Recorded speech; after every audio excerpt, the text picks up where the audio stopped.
Hello, welcome to VTV News live at 8 from Hanoi, Vietnam. Thanks as much for joining us. I am Dae Chung with the latest updates for today's show. Conventional journalism in Vietnam made efforts to attract more viewers in today's digital age. Vietnamese-French defense ministers shared experience in military training, hydrography, and so on during their meeting in Europe. As summer begins, children now have a new way to improve themselves. Buddhist courses help them discover new lifestyle.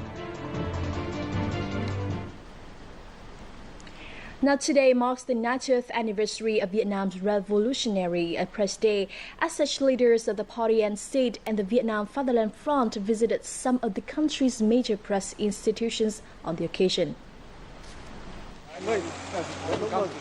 Visiting Vietnam television, Politburo member and Vietnam Fatherland Front President Nguyễn Thiện Nhân lauded the agency's efforts in popularizing the policies of the party and state and acting as a bridge to connect the party, state and the people through its program.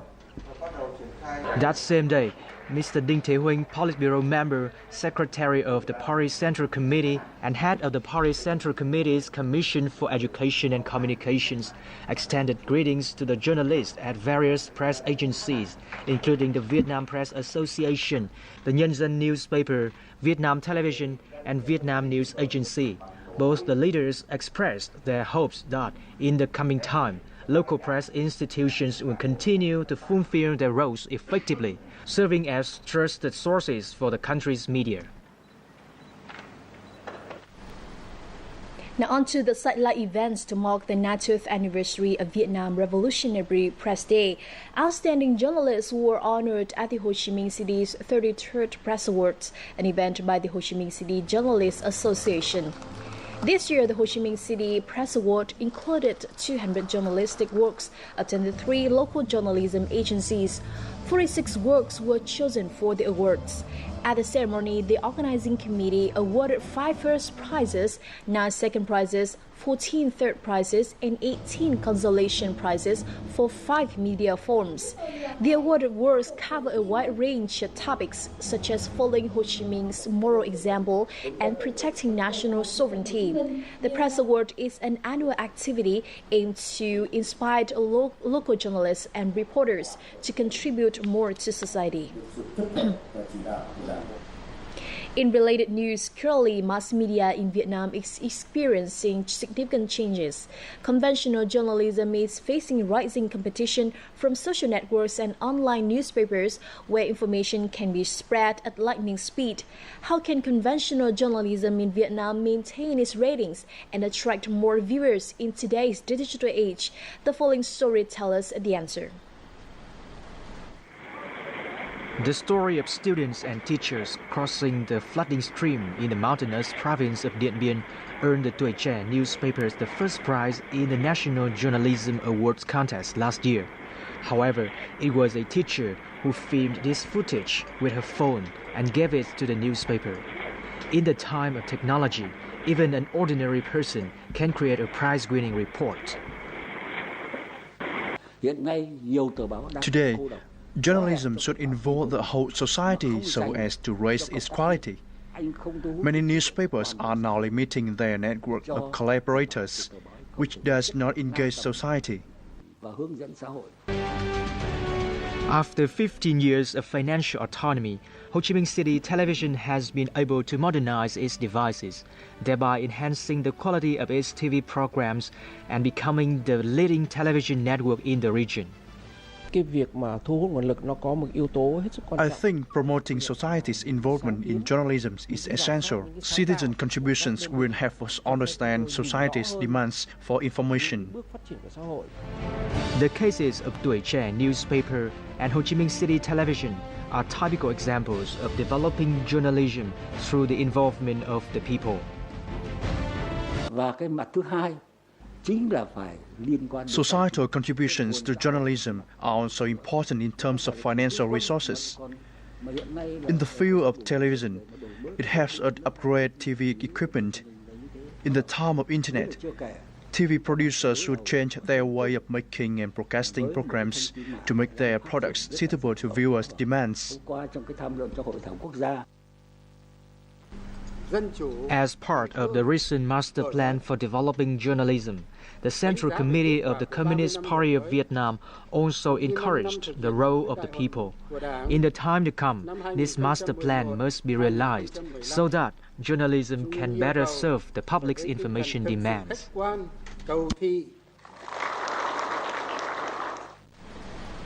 A forum on fake goods prevention was held on June the 20th in Hanoi by related authorities and the Vietnam Association for Anti-Counterfeiting and Trademark Protection. The event gathered ideas for cooperation in combating fake goods, smuggling and enforcing intellectual property rights, and was also marked by the participation of Deputy Prime Minister Nguyễn Xuân Phúc. Reports by the Vietnam Association of Anti-Counterfeiting and Trademark Protection show that fake products of various types have flooded the market. Since early last year, market management forces nationwide inspected and settled nearly 300,000 cases of violations concerning fake goods and intellectual property right infringement. The situation has caused many difficulties for domestic enterprises.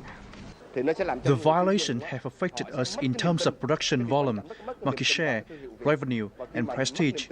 When consumers accidentally buy fake products, they suffer too.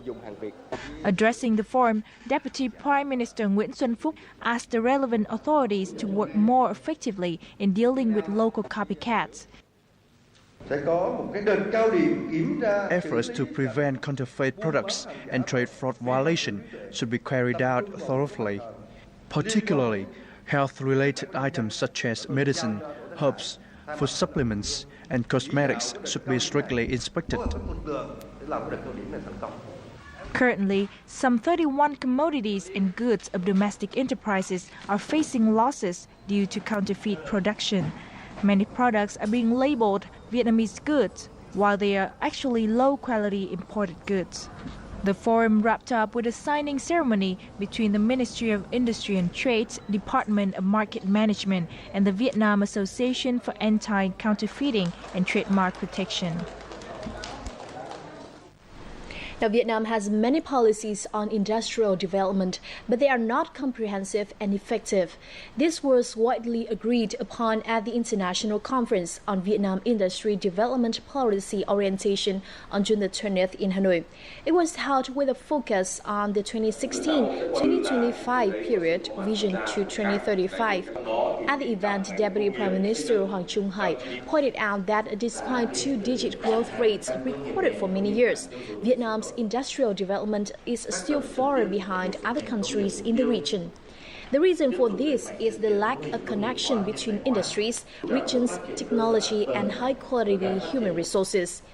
International experts at the event called for a stronger shift toward productivity-based growth and urged the government to further promote the private sector.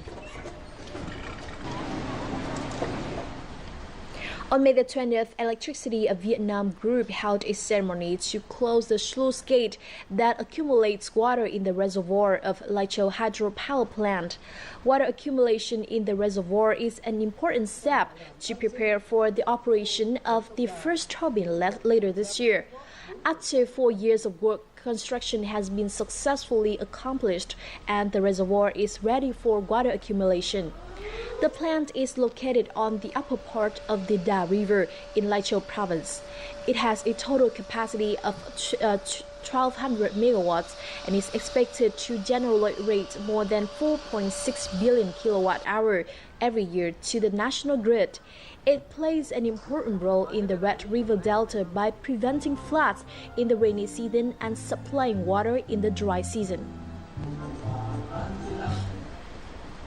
Now, the first segment of the Hanoi-Haiphong Expressway was inaugurated on June the 20th by the Ministry of Transport. The segment stretches 22.7 kilometers through Haiphong City. The expressway project was started on May the 15th, 2008, and consisted of 6 main lanes and 2 emergency lanes. With a total length of 105 kilometers, the Hanoi-Haiphong Expressway also serves the provinces of Hưng Yên and Hải Dương. As the project's investors, the Vietnam Infrastructure Development and Finance Investment Joint Stock Company is allowed to charge tolls on the first segment of the expressway, with the average toll being 1,500 Vietnam dong per kilometer per vehicle. According to the company, the expressway project will be completed by December the 30th. Coming up, Vietnamese-French defense ministers shared experience in military training, hydrography, and so on during their meeting in Europe. And as summer begins, children have a new way to improve themselves. Buddhist courses help them discover new lifestyles. These and more coming up. Exotic Vietnam is an intriguing blend of many charms. This land is where all manner of stunning landscapes await like a visual feast, rivaled only by the beauty of its people and their abundantly rich tradition and culture. Here is where you can relive the past in richest color or live it up in the bright lights of the big city. With so much more to offer, Vietnam is simply unforgettable. Welcome back to VTV News. The Minister of Defense General Phùng Quang Thanh met with his French counterpart Jean-Yves Le Drian in Paris on June the 19th. The meeting was held during the Vietnamese Defense Ministry delegation's working trip in Europe. Minister Phùng Quang Thanh spoke highly of France's crucial role in Europe and the world. He expressed thanks to France for its support of Vietnam in the process of joining the International Hydrographic Organization. For his part, the French Defense Minister held Vietnam's socio-economic achievements and emphasized France's intention to boost cooperation with Vietnam across many fields, particularly defense. The two ministers of defense shared their experiences in military medicine, training, and hydrography, as well as their peacekeeping efforts at the United Nations. Now, the second international conference on security and cooperation in the East Sea was held on June the 18th in Moscow, Russia.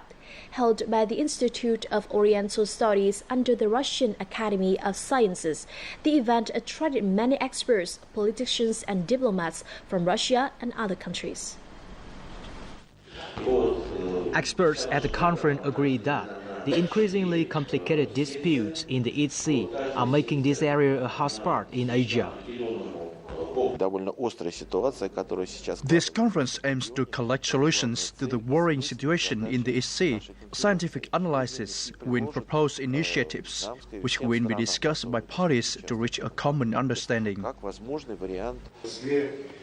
The conference had 4 discussion sessions in which experts all stated that the signing of a Code of Conduct in the EC, or COC, is one of the fundamental steps to solve the current disputes.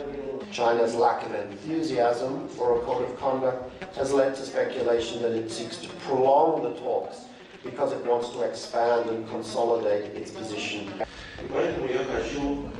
At the event, it is widely agreed that efforts, willingness, and observing side agreements are essential to maintain peace and stability in the East Sea. Representatives of the Russian Federation also supported peaceful solutions to the disputes and called for the establishment of a specific roadmap in concluding the COC. As a partner of parties in the East Sea and a responsible member of the international community, Russia will try to prevent armed conflicts in the area.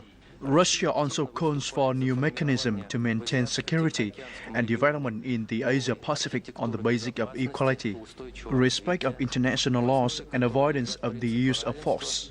As one of the leading research agencies in Russia, the Institute of Oriental Studies under the Russian Academy of Sciences also held the first international conference on the East Sea disputes in October 2013. Now back to current affairs, Vietnam is stepping up measures to prevent MERS-CoV from infiltrating the country following news that Thailand has confirmed its first case of the deadly MERS-CoV virus. This morning, Hanoi's Department of Health held a drill on MERS prevention. The scenario featured an infected person arriving in Hanoi from South Korea. His health remained stable when he landed at Nội Bài International Airport and under supervision during a course of 21 days in the city. On the fifth day, the person showed symptoms of fever and cough at a clinic in Đông Anh district. The clinic immediately informed the district's health center to report to the higher level steering committee for epidemic prevention.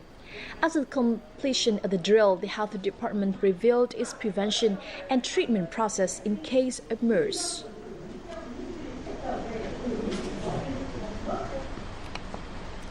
Now, the cyanotype is a photographic printing process that produces a cyan blueprint.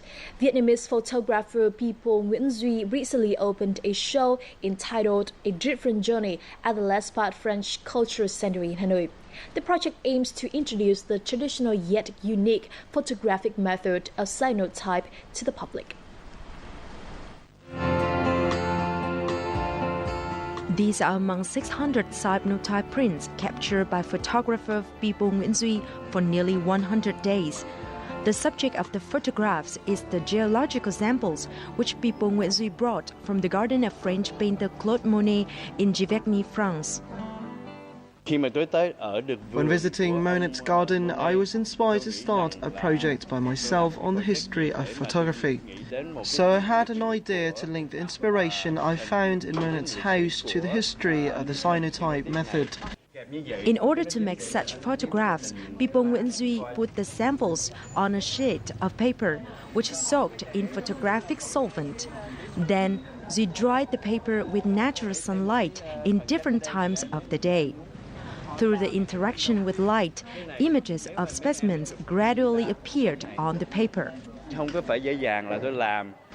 The weather changes so much in a day, so we have to be very careful with the photographs. I did the same process with 1,200 photographs. According to the audience, A Different Journey gave them unique perspectives on normal objects, as well as new experience with cyanotype photography. This type of technique excludes all shades of colors. All we can see is just the shape, and this is impressive. For example, normally we just see the red flower or pink flower, but now when all colors are excluded, we pay attention to the curves of the petal or the thorns or even patterns on each leaf. So impressive. I really like the unique color of these cyanotype photographs.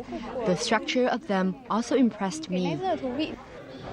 As the gallery's sideline activity, Duy and other young Vietnamese photographers held a conference on contemporary art and cyanotype technique. The gallery will be open to the public until July the 19th at L'Espace, Hanoi. Now, as the summer holiday begins, many families are sending their children to Buddhist monasteries far from the cities to practice the life of monks and nuns. Join us to find how these young people improve themselves in a summer Buddhist study course.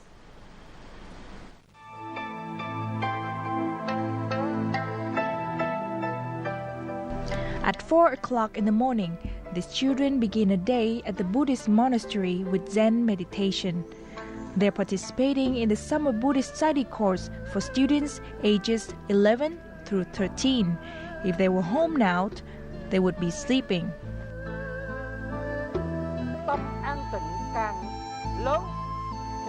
We tend to develop our abilities better if we have a peaceful inner mind.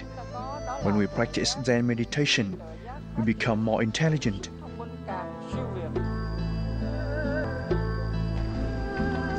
Giang Nguyen is one of many children in the summer Buddhist study course. At first, he felt uneasy about life in the monastery. However, after 3 days, he adjusted to life there and began learning about Buddhism. Sometimes I cry when listening to the Buddhist preaching of the Vice Abbot. In that moment, I realize that I have behaved badly with my parents. I have argued with my mother. When I recall that memory, I feel sad about it. I'm learning to become a better person. Besides the meditation classes, the young children have opportunities to learn good manners in walking, talking, and the simplicity of life. In daily activities, the monks teach them about the meaning and value of life and how to nurture the inner peace every day. We have tried to develop the cognition of young children, as they do not really understand the concept of right or wrong.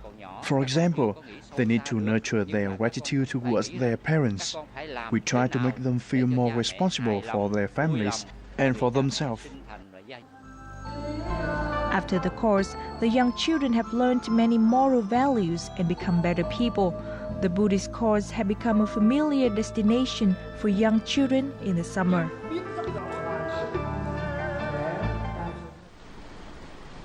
And in the following, let's check out what makes the headlines over the past week.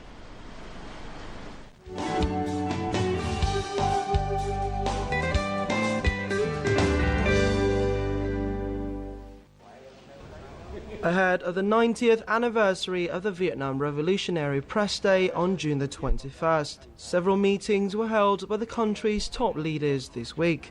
President Trương Tân Sang underlines the role of the media in the country's development at a meeting with media workers and veteran journalists on Wednesday. The state leaders said that journalists were not only pioneers on the cultural and political front, but also contributed to dealing with issues of public concern. Prime Minister Nguyễn Tấn Dũng held a similar meeting on Friday, where he pledged that journalists have the party's and state's full support to develop in the changing media landscape. He said that today's journalists should take their full responsibility towards the society seriously and respect media ethics, as those are exactly the qualities that accounted for the success of their predecessors over the past 90 years.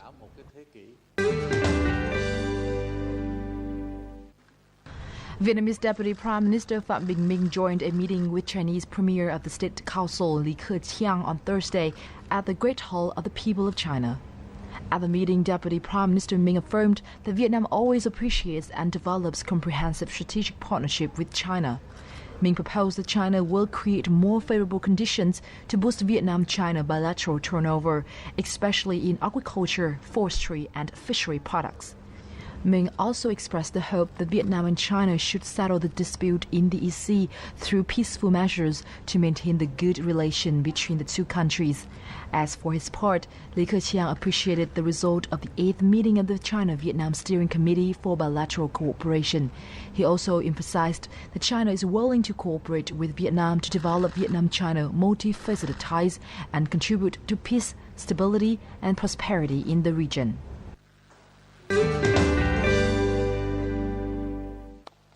The 9th session of the 13th National Assembly continued this week, as amendments to several kinds of important judicial law were discussed by deputies. On Monday, they scrutinised amendments to the Penal Code, and many contrary opinions on the provisions related to the death penalty were voiced. On Tuesday, National Assembly deputies gave their opinions on draft revisions to the Criminal Procedure Code. They urged for measures to distinguish special investigations for complex issues related to security, human rights and civil rights. Discussions regarding legal fees and their transparency were held on Thursday, where National Assembly deputies tried to find a consistent approach to collecting legal fees and avoiding overcharging. Finally, on Friday, 2 sets of laws were passed by the National Assembly, which are the law on governmental organisation and the law on local government organisation. Since the beginning of this week, the General Department of Vietnam Customs has been officially auditing the time taken to process and release cross-border goods. The audit includes examining customs paperwork, the time spent on examination of goods, the time to complete tax submissions, and the time taken to complete administrative procedures at the customs areas. To measure the time for release of goods, the General Department of Customs is coordinating with 6 other ministries and relevant agencies. This is part of the government's efforts to slash red tape nationwide. This week, Thailand has confirmed its first case of Middle East respiratory syndrome, otherwise called MERS, becoming the 4th Asian country to register the deadly virus this year after South Korea, China and the Philippines. Vietnam's Ministry of Health is striving to prevent infiltration of MERS-CoV into the country, and health officials worked with municipal authorities in Hanoi this Thursday. The capital has spent 25 billion dong, $1.2 million on preventive equipment and training. Selected hospitals have been made ready to receive MERS patients. However, there is only one laboratory in the city certified to identify MERS coronavirus. The Ministry of Health also worked with municipal authorities in Ho Chi Minh City on Friday on MERS preventive measures.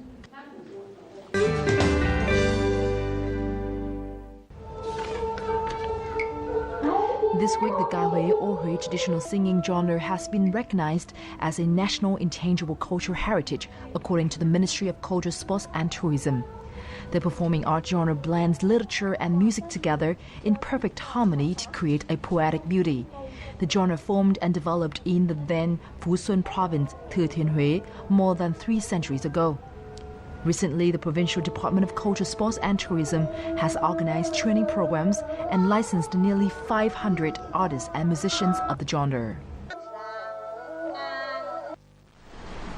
And before we say goodbye, let's take a look at our updated weather forecast.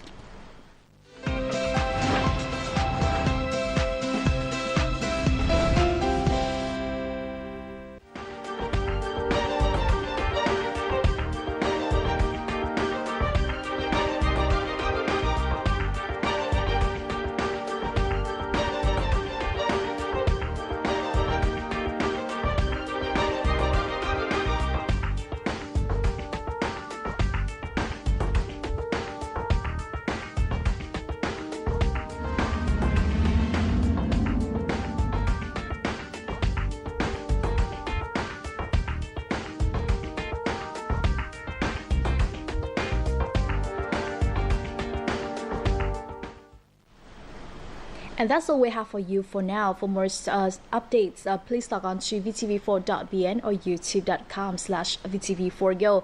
And we'll be back at 3 p.m. Hanoi time with more developing stories. For now, goodbye from Hanoi.